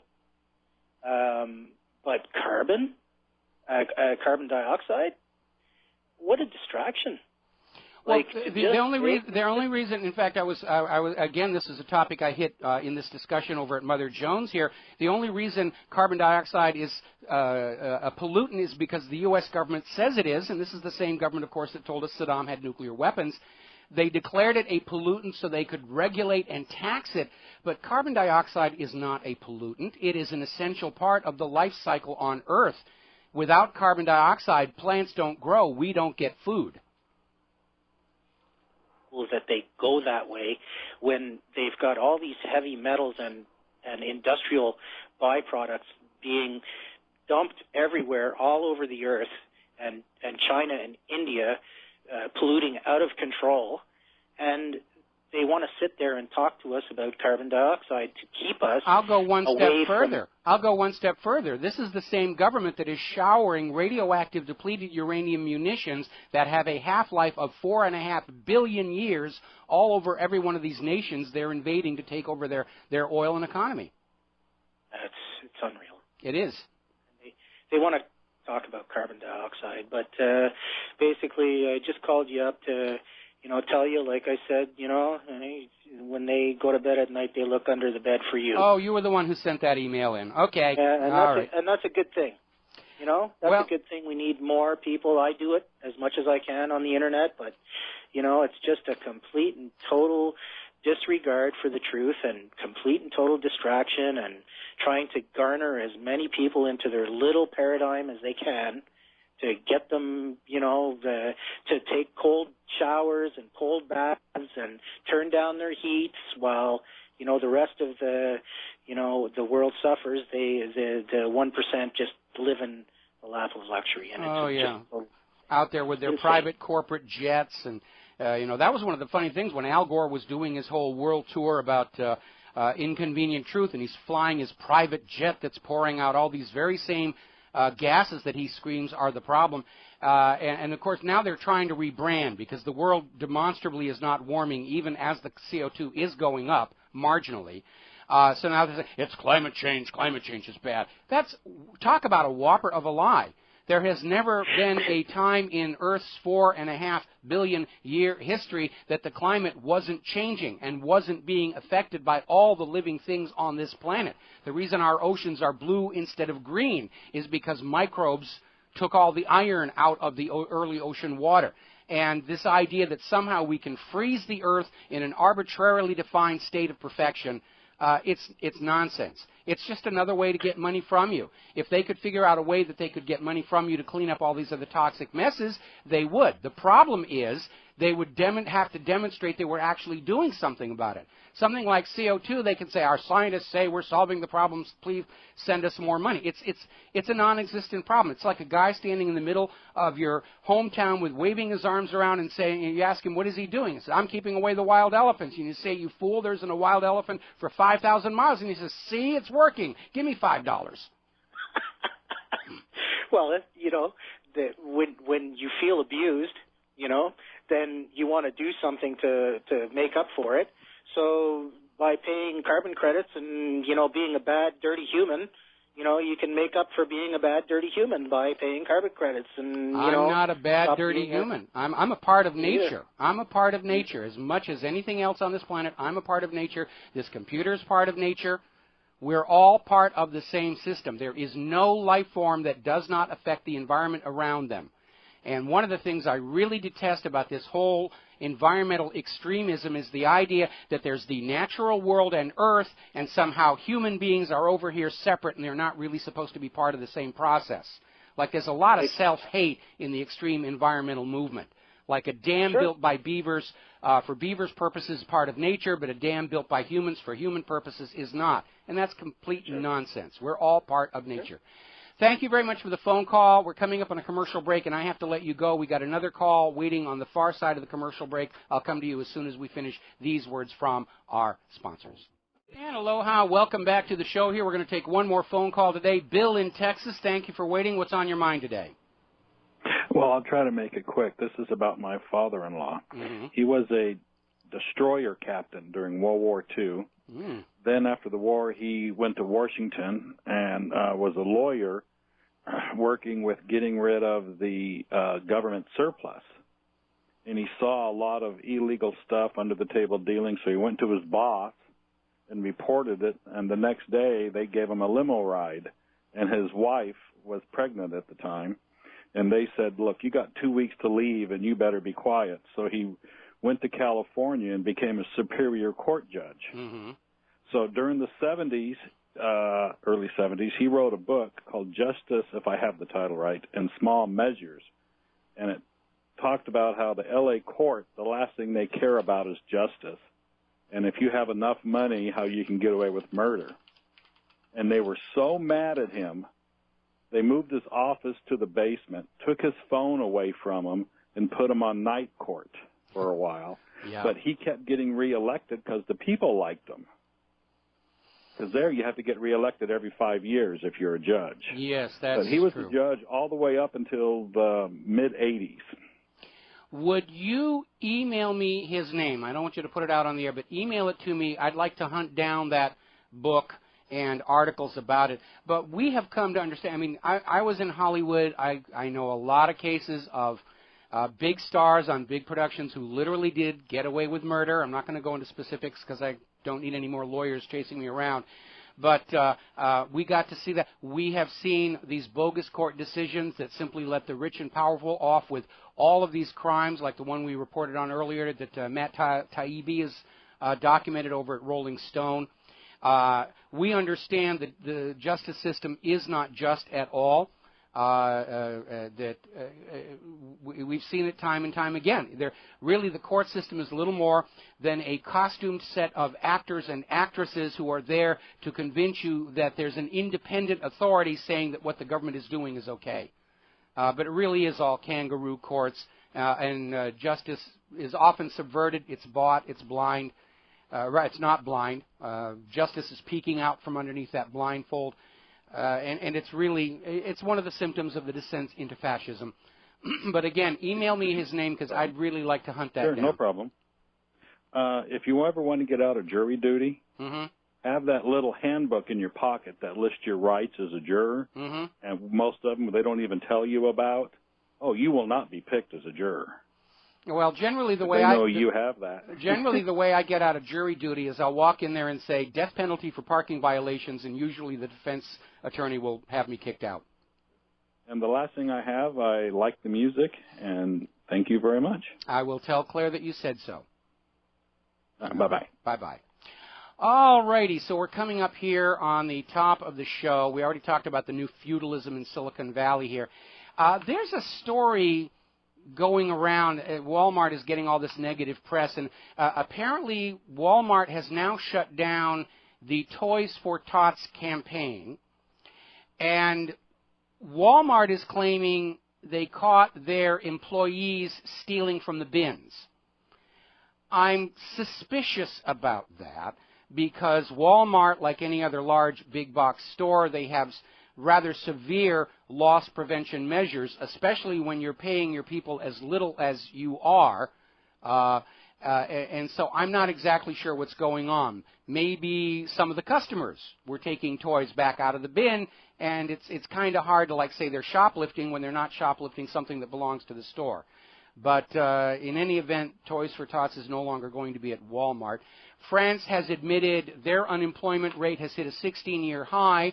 They're claiming it's at 10%. I think we can safely presume the government of France is lying about their unemployment problem to the same extent the U.S. government is, especially given that France basically torpedoed their own scientists' report on GMO corn, glyphosate, and rat cancers.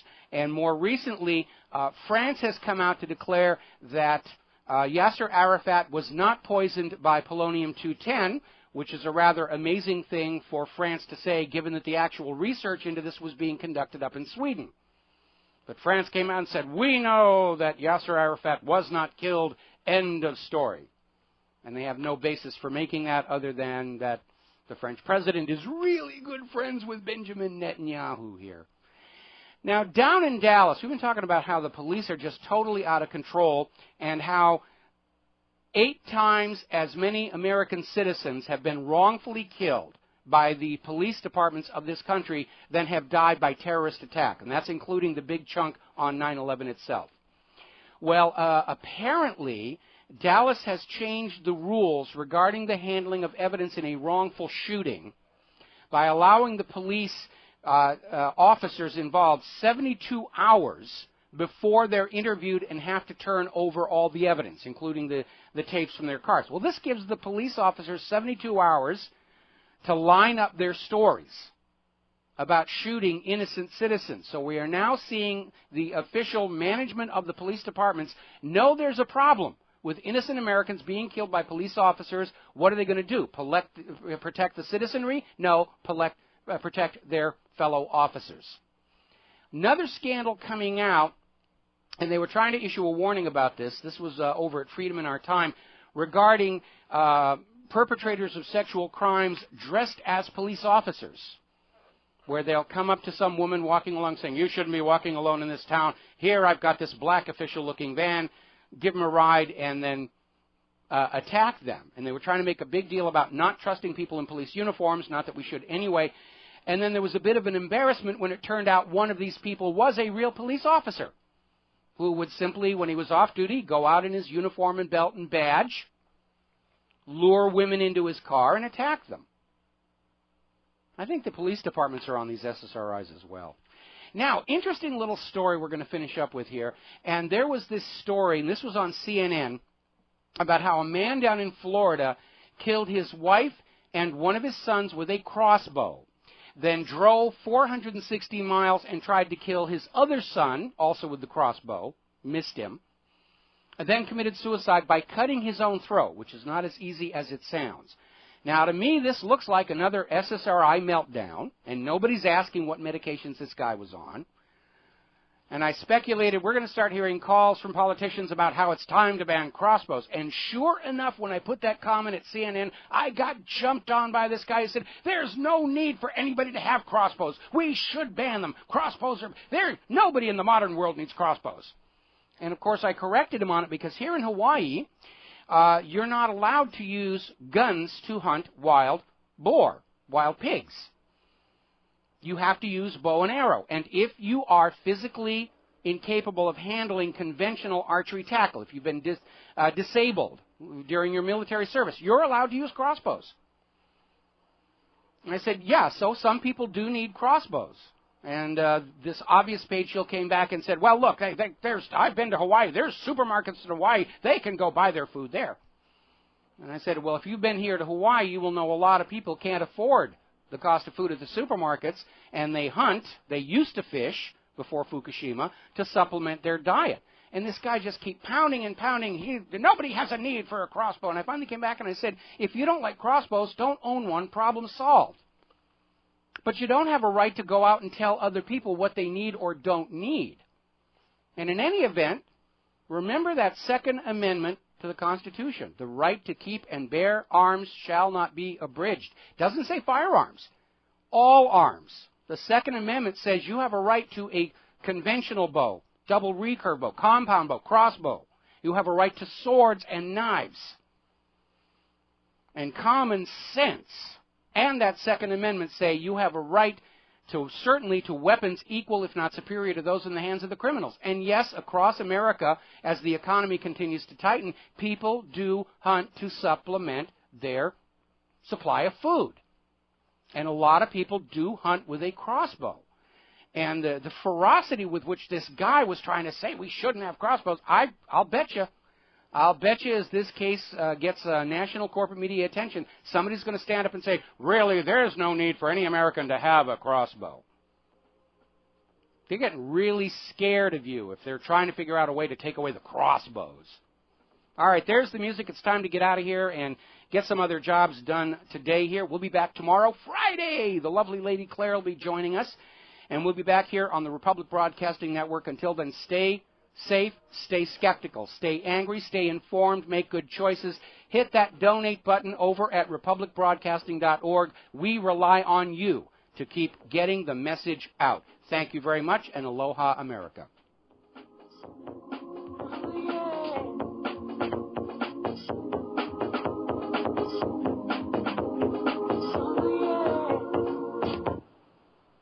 With financial uncertainty circling the globe due to job losses, decline in the housing market, a climate of corruption, bailouts, currency rigging, and unfair competition, many are once more turning to precious metals as the only hedge against the uncertainty.